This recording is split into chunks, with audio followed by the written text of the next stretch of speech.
The gift of prophecy is spoken of in many different places in the Word of God, and we're looking at the New Testament in Acts chapter 19, verse 6. And when Paul had laid his hands upon them, that is the Ephesians, the Holy Ghost came on them, and they spoke with tongues and prophesied. Don't let anybody tell you that you can only have one gift. These Ephesians had two right off the bat.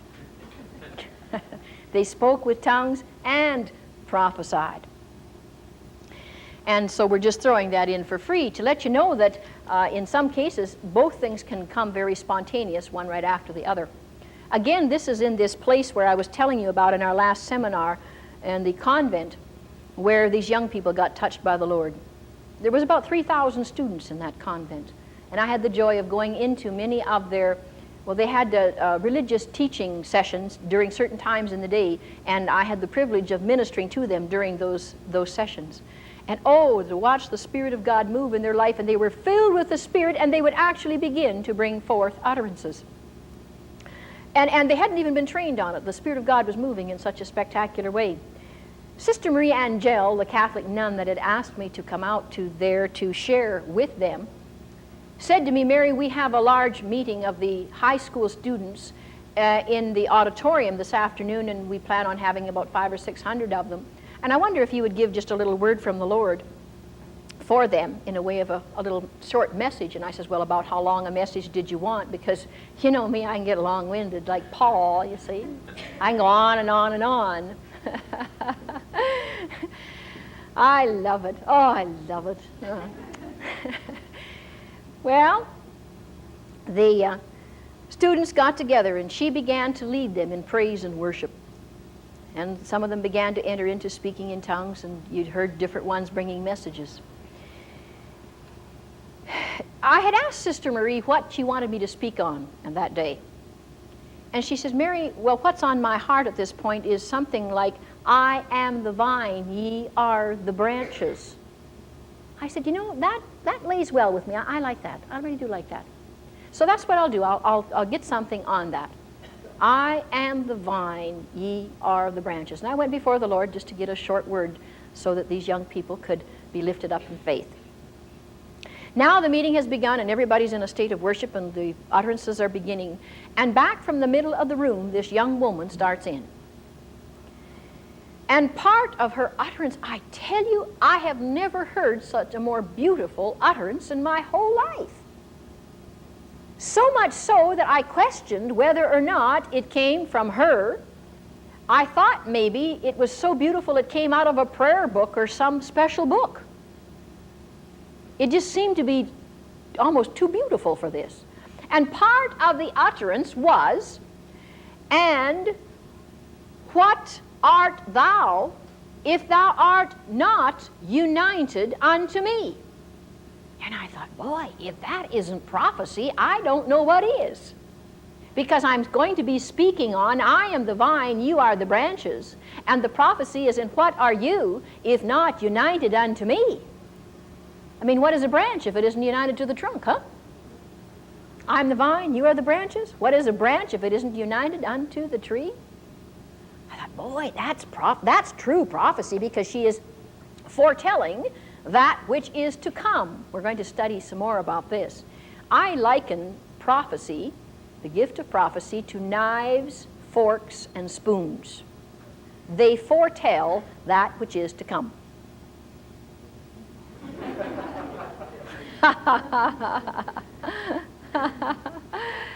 So that's what it was. She began to prophesy this. I stopped listening, and after she got through, and somebody began to pray an opening prayer for the meeting, and I slipped back to the back, and I started to talk to her, and I said, listen, that was a beautiful word that you gave. I just wanted to know one thing. Did you get that out of a prayer book? She says, no. She said, it just came out of my heart, and I let it flow out of my heart. Now, you see, she didn't premeditate it ahead of time. Didn't try and think it up at all. It just began to flow. As we look at prophecy, we see that sometimes out of the fullness of the heart, the mouth speaks. This is written regarding something here in Matthew 12:34. He's talking to the scribes and the Pharisees because they speak evil things, and he said, out of the fullness of the heart, the mouth speaks. So also, when we begin to prophesy, oftentimes what is on our heart comes out of our mouth. When I say it's born on the end of the tongue at the time that it's spoken, indeed it is. But it may be that through the week, you have been thinking about something, you've had a portion of Scripture that you've been reading about, and you've gotten so excited about it. And it means something to you. Then when you come into a meeting, it seems that the words that come out now of your mouth are those things that have been on your heart that you've been reading about. And you say, well, maybe I have premeditated this then. No, that's not the case. Out of the fullness of the heart, the mouth speaks. So maybe God has been preparing you ahead of time to bring forth an utterance, and out of your heart comes what's there, right? And it may be that which pertains to the meeting at that given time. I never like to tell of my mistakes and my errors and things like that. The last one I made was probably back in 1949.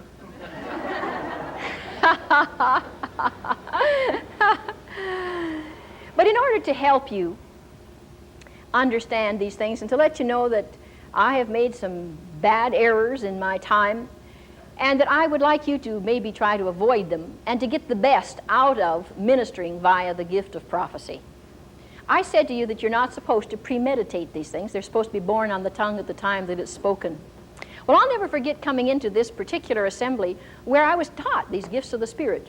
I was very anxious, to exercise these gifts. Oh my, I wanted them more than anything else in the world. So I knew the only way I was going to do it is to exercise them. But I was listening to all of these prophetic utterances that were coming forth. And I thought, if they can do it, so can I. Sure. I'm going to do it. But I can't honestly see where it is that that preacher didn't get on the phone and tell them what his message was going to be before he gave it. This preacher never, ever did make himself a bulletin, and which said, I am going to speak on the subject of today. The subject of topic is so-and-so. Never, never, never. The reason being is that he went before the Lord, he would get a message from God, and then he would come to the meeting and he would give that message, because it was a message prepared for the heart of that people for that day. In other words, it wasn't a canned sermon. It was to feed the people what they needed at that moment. Then, those who were entering into the gifts of the Spirit would prophesy. And they would foretell that which was going to come by way of utterance. And many, many, many times they would literally give the verses of Scripture that this man was going to preach on. I thought, how can they do that? Out of all of the hundreds and thousands of verses of Scripture in this book, and they literally prophesy the very verse that the man is going to speak on? He's got to get on the phone and brief these people,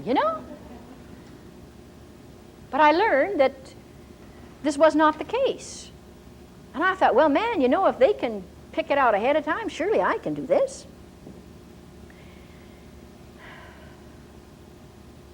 Now, the motive in my heart was definitely not good.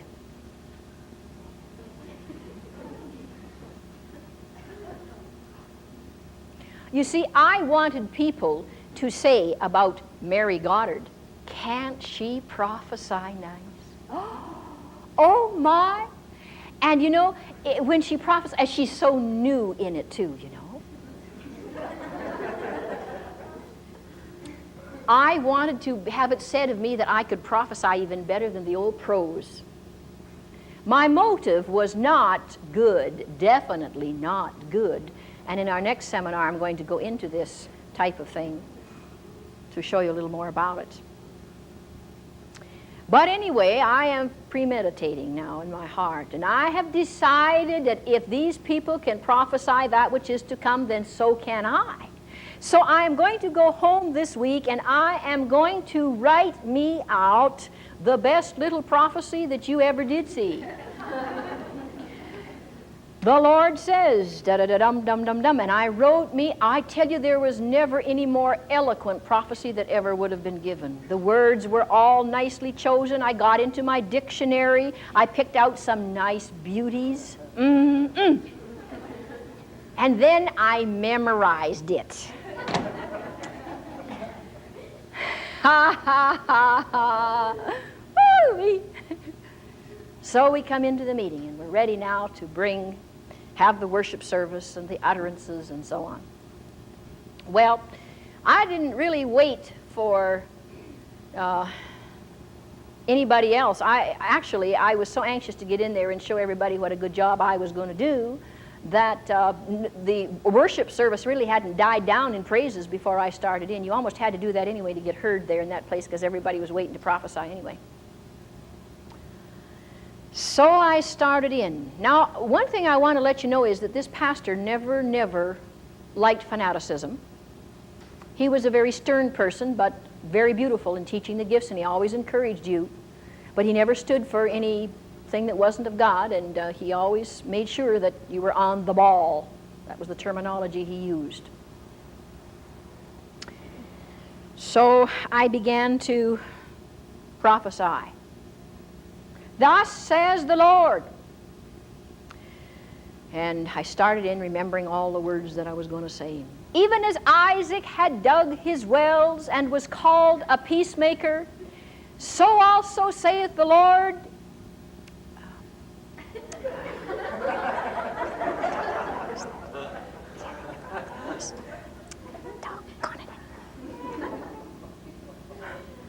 I forgot every word I was going to say. Every word. I tell you, I stood there and sweated a cold sweat. My mind went blank. And I heard from up from the front the pastor say, "Carry on, sister." Well, I was scared silly at this point. What am I going to do? I knew I'd forgotten everything I was going to say, and I start now to kind of preach myself a little sermon. Now, you see, you tried to be a smart aleck. You got caught in your own trap, didn't you, dearie? Yes. Well, I did now at this point what my pastor told me I should have done when I first started, is not premeditate what I was going to say ahead of time. Let it be born on your tongue at the time that it's spoken. And you'd have sworn that it was two completely prophetic utterances because it didn't have any link between the two at all, and I started in again. Yea, also saith the Lord, surely as thou hast heard my word, thou shalt also be diligent and do my word. For I would not have thee just hear it, but also put into practice those things that I have taught thee. And I thought, oh boy, am I ever preaching myself a sermon by way of prophecy.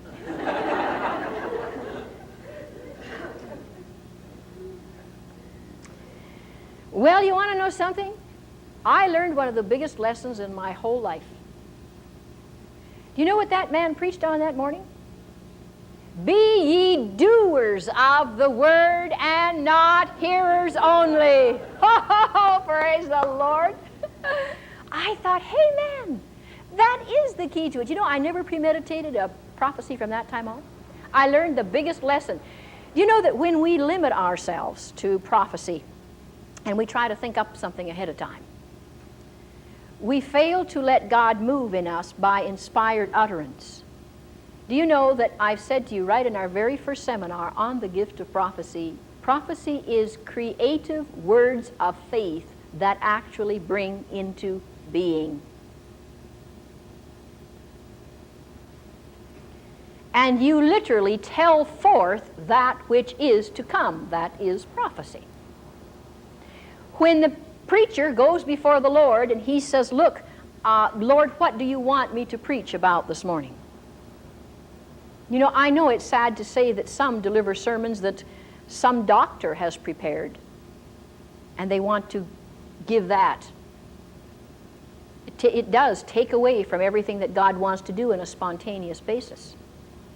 And then when the prophets, if they are in tune to what God wants the people to have that day too, then the prophets can declare and bring forth the word, and it fits right in with what the pastors got to say, and they are of one mind and one heart and one spirit. And that's the way prophecy is supposed to be. Out of the fullness of the heart, the mouth speaks.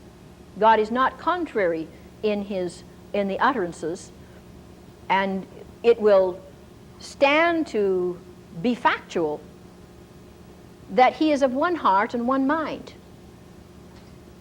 I'll never forget a man that came to my place for ministry, and I brought a prophetic word over him.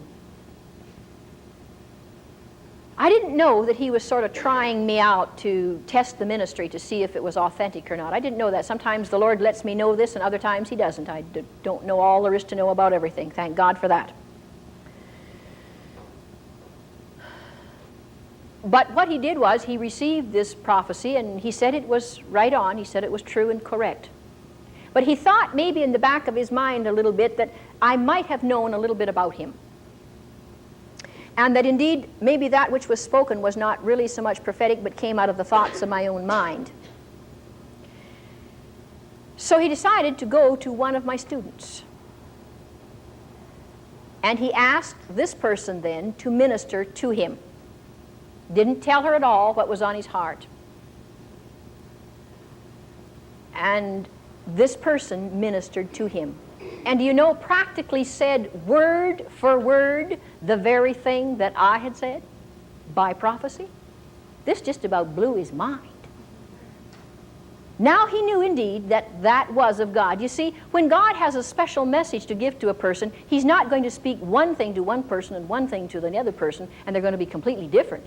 He is of one mind and one heart.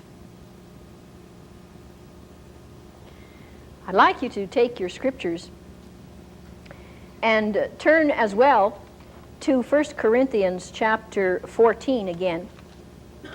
This is one of my favorite portions of Scripture, at least when we're talking about the utterance gifts of the Spirit. And we'll see verse 5. He says, I would that you all spoke with tongues, but rather that you prophesied, for greater is he that prophesies than he that speaks with tongues, except he interpret, that the church may receive edifying. Now, we told you in our very first seminar on the gift of tongues that the gift of tongues is the greatest gift. Reason being that the gift of tongues builds you up in your most holy faith, and so therefore that will build you up so that you can go now and minister to other people in the assembly. You can't take anyone any higher than you are yourself. Remember that. Now, of course, when you come into the assembly, you've got to build the people up. And the gift of prophecy now is the greatest gift for building up the body. And that's why it's spoken of here, and many people are knowledgeable that the gift of prophecy is the greatest gift, and indeed it is, because it builds up more people. But until you're built up in your own self, in your most holy faith, you'll never be able to build up anybody else. Now we look at verse 39 in this same chapter. Wherefore, brothers and sisters in Christ, covet to prophesy, and forbid not to speak with tongues. Covet to prophesy. What does the word covet mean? Well, we've looked at it in terms of other things apart from the gifts of the Spirit. Covet, thou shalt not covet thy neighbor's wife.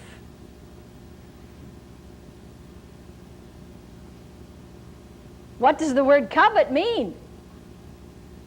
Desire strongly, right? Hot after? My Bible tells me that we're supposed to be hot after spiritual gifts. Covet to prophesy. We hear from different people, oh, you're not supposed to go after spiritual gifts. Everybody wants the gifts, the gifts, the gifts. My Bible tells me to covet to prophesy. Be hot after. We're all supposed to be sitting on the edge of our seat and can hardly wait for the opportunity to prophesy. You've got to be kidding, Mary.